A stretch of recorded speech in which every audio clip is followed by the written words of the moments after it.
This is a reaction to the video titled "Watch This If You're Struggling with Self-Worth." Now we are going to dive deep, provide commentary and offer insightful information. Hopefully this can stimulate some great conversation.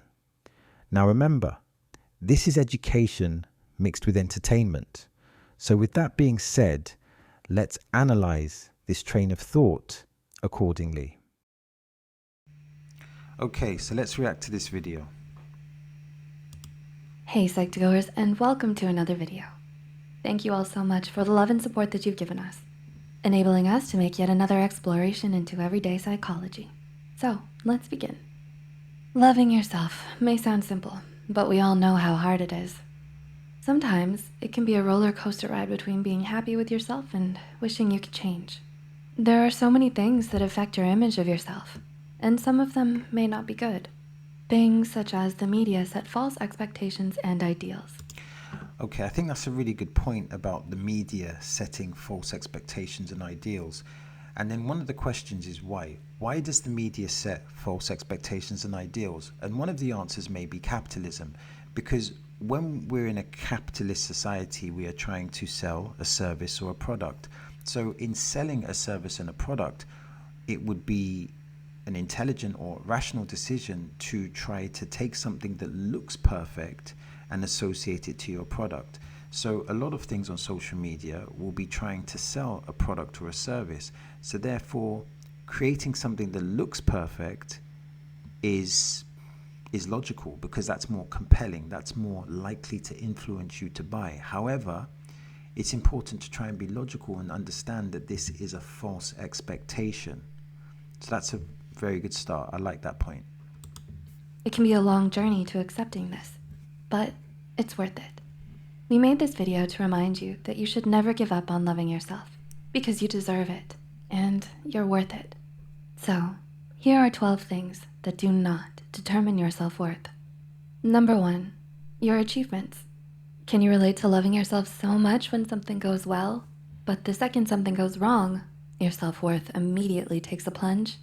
Whether it's your grades, your job, or a sport, it's easy to base your self-worth on what you accomplish. But how much you're worth does not depend on your achievements, especially when it comes to competitions. You can't control your competitors, so you don't need to blame yourself when things don't go your way. You are more than just a bullet point list of all of your accomplishments. You're a complex person with a personality, hobbies, and so much more than your achievements. And it all makes you worth it.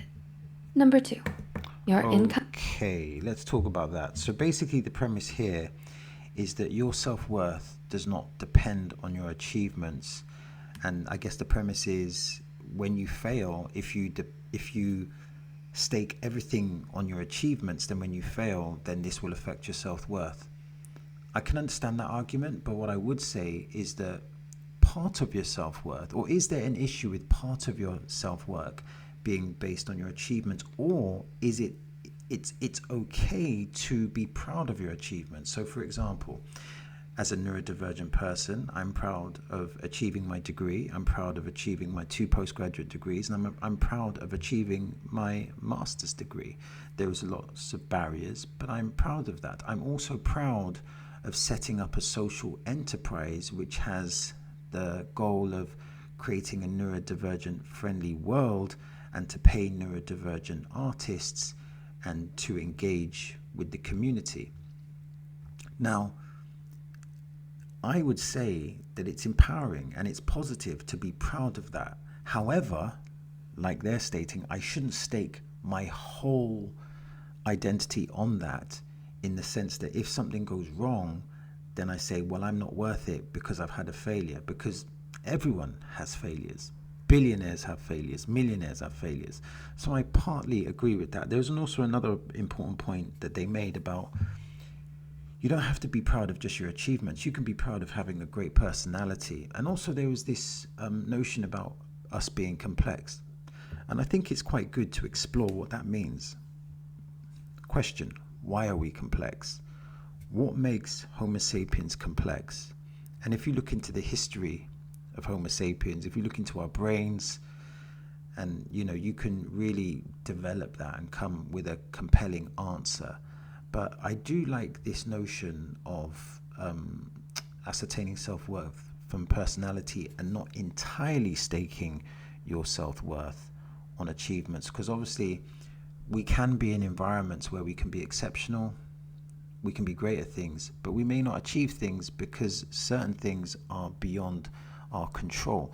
A book that actually highlights the complexity of success is called, I believe, Outliers by Malcolm Gladwell. That would be a good book to check out with regards to understanding that further. Income and job. Are you second guessing your career? Do you often think of switching your job? While your job plays a big part in your lifestyle, it does not determine your worth. People who have less money aren't lesser than others, like society and the media sometimes portrays. Your job and income are sometimes the result of your situation. There are so many factors that influence them, like location, the economy, and competition.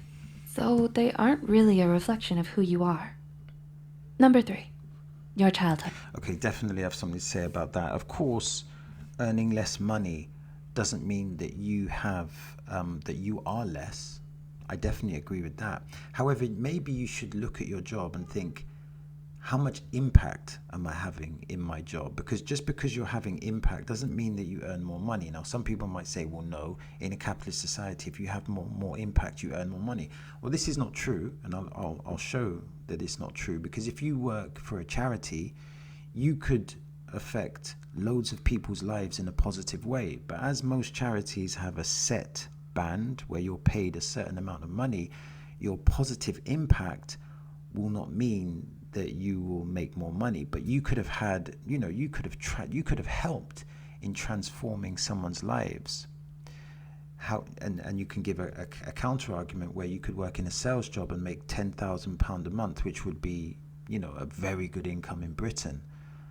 But you may not have had like 5% of the impact of someone who makes £2,000 a month. So I definitely agree that it's not about the money, but you could look at the impact that your job has. And in deciding in what job to take, you can ask yourself which job has the most impact as opposed to which job has the most money. Of course, a job with high impact and a lot of money would be great, but this shouldn't be entirely tied to your self-worth. Do you avoid thinking about your childhood? Do the memories make you uncomfortable? Your childhood may shape a lot of things about you, but it does not determine your worth. It's a phase well on its way out, and you mustn't let it overwhelm you. Your rough childhood does not define who you are. After all, you have no control over who your parents are, and you're not responsible for their choices. It may take some time to accept this, but your past does not define you. Number 4, your level of education. Okay, there's some really good points there. So your childhood does not determine your self-worth. I agree with that. And the notion that you have no control of who your parents are. And obviously your parents in most situations are responsible for your decisions and responsible for your environment.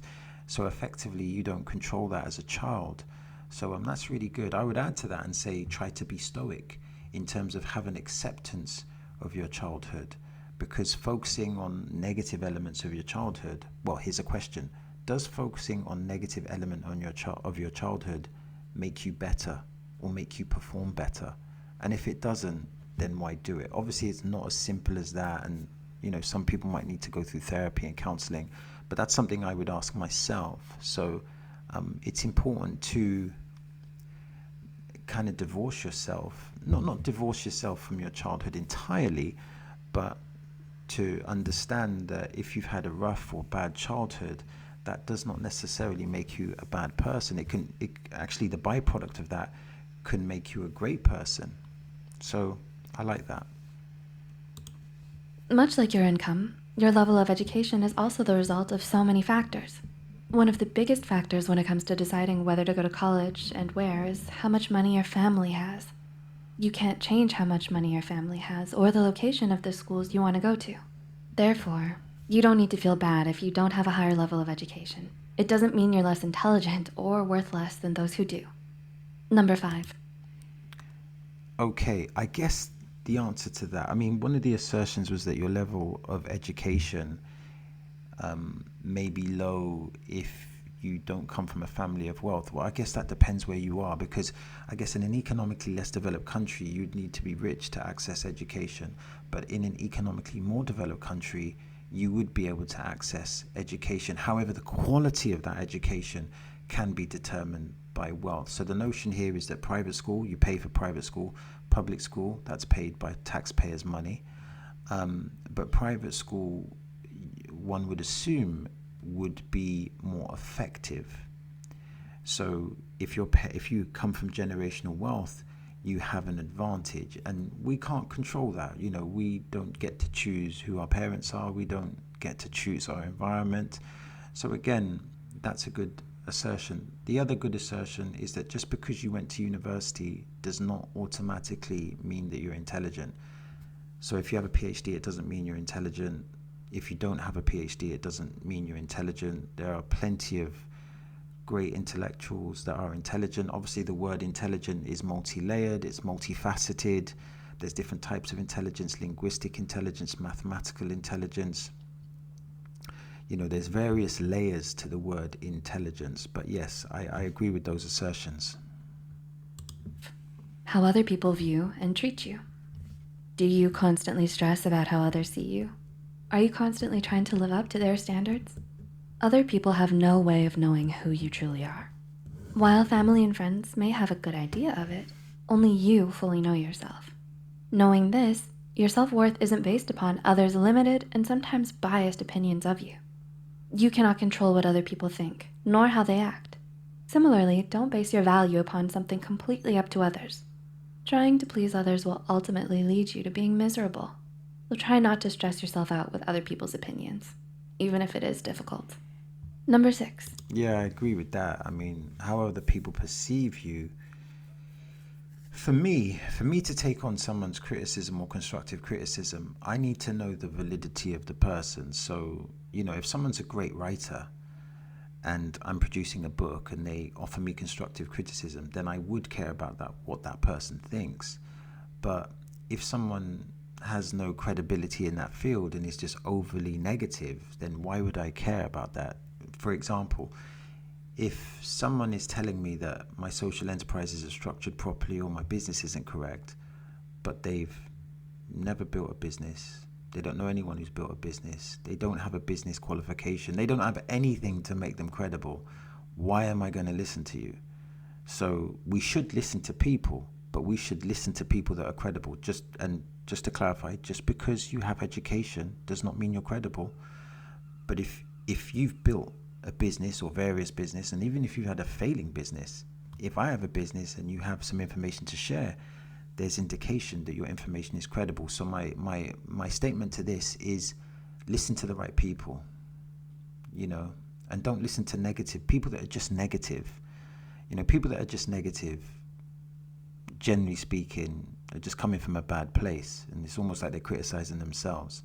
So, don't let other people define you, but listen to people that are credible, and only you can define what credible means, and there's obviously different contexts. Other people's achievements. Do you compare your achievements to other people's? It's okay, because everyone does that occasionally. It's so easy to look at what you've done and compare it to someone else's achievements, especially when the internet gives you access to everyone's amazing lives. It may be hard to internalize, but what other people do doesn't define you. You can't control others, so the only thing you can do is try your best. Regardless of the result, trying your best is enough. After all, everyone is different with varying skill sets and experiences, so it's no use comparing two completely unique people. Number 7, your appearance. I agree with that. What other people do does not define you, but what other people do could empower you. That's the only thing I would add to that. So what people do does not define you, but it can empower you. So if you've got a friend that is exceptional in business or has an understanding of investing, or like I have a friend that understands angel investing and I don't. So, what they do doesn't define me, but they have interesting information that would have value if they were to share it with me. So I I guess don't let other people put you down, but you can let other people uplift you and empower you. I guess this is the whole concept here is surround yourself with the right people. Because if you surround yourself with the wrong people and they're just negative, negative, negative, negative, negative, then this is going to have a detrimental effect. But if you surround yourself with positive and intelligent people, then that will bode well for you. Now I'm going to skip a little bit. Let's skip forward a little bit, because otherwise... here we go. So we're going to skip to number 9. Do you value quantity over quality when it comes to friends? Or is it difficult for you to keep up with your circle of friends? Having more friends doesn't measure what kind of person you are. If you only have a few, it doesn't mean you're not sociable or kind, but it means you have a specific taste in people, which isn't a bad thing. You're invested in finding friends who understand and care about you. On the other hand, having more friends doesn't mean you're shallow and only interested in popularity. It means that you're friendly and open to new people. The number of friends you have doesn't say anything about your self-worth. Rather, it's the quality of your friends that really matters. 10. Your social media status. I really agree with that. I mean, the quantity of friends is kind of irrelevant. First of all, it's important to define what is a friend. What is a friend? So define that first, and then define the quality of that friendship. Because I think some people do not make a distinction between a friend and an associate.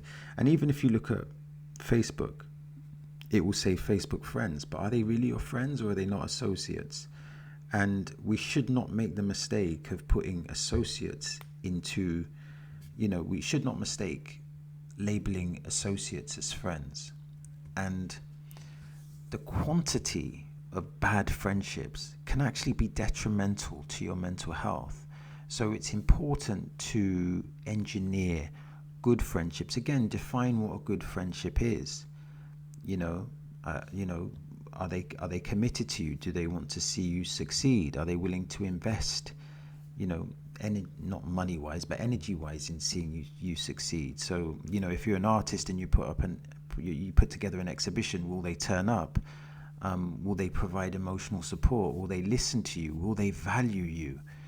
So definitely agree with that. And I think a lot of people should think about that. I think people are thinking about the quantity as opposed to the quality. Great point. Are you an avid scroller? Do you post on social media habitually or occasionally? With the amount of emphasis on social media, the world seems to revolve around how many likes you get. There is so much pressure to have a picture-perfect, aesthetically pleasing life. However, your worth is not measured by how many people like your posts. Social media is for sharing parts of your life and forming connections with people. So while getting likes may give you satisfaction, it doesn't determine your self-worth. Social media should be fun and uplifting, not a tool to gain validation. You are valid and worthy, regardless of your social media status. Number 11. Yeah, I agree with that. I think the problem is that the power of social proof. Let me explain the power of social proof. So if you have a book and it's sold 1 million copies, the psychology there is that the book is good or outstanding. However, if you have the same book that sold 1 copy, the psychology is that it's not good and it doesn't have value. Look at it alternatively.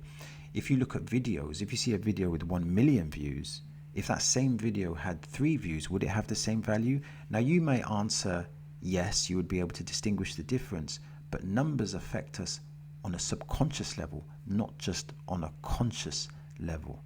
So the numbers, the social proof, the likes, the shares, they can affect our psychology, and we should remember that the value of something isn't always necessarily predetermined by the social proof.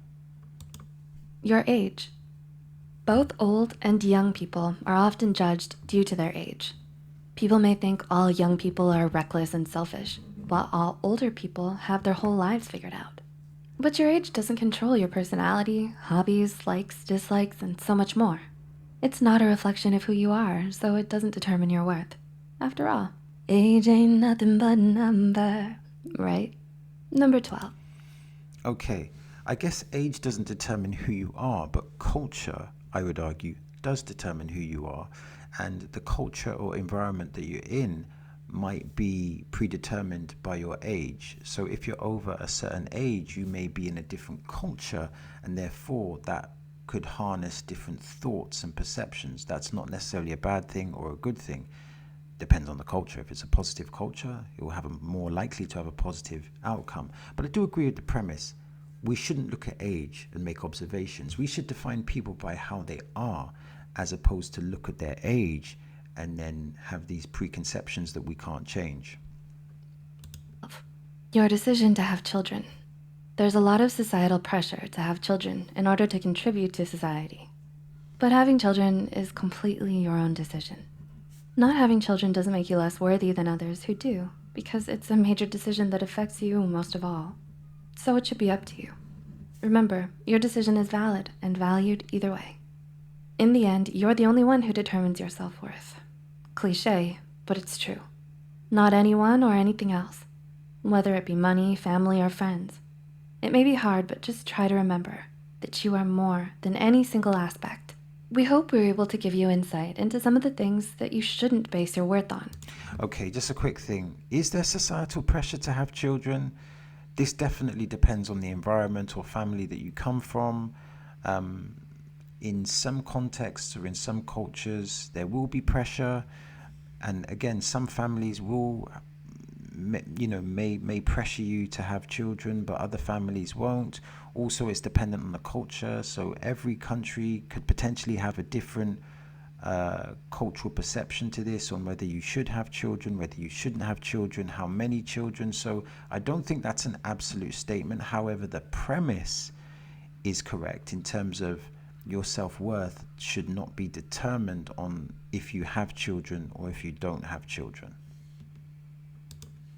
Do you use any of these things to measure your self-worth? If so, that's okay. We've all been there before, and we're here for you. Leave a comment down below and share any experiences and thoughts you have as well. If you find this video helpful, be sure to hit the like button and share it with those out there still struggling with their self-worth.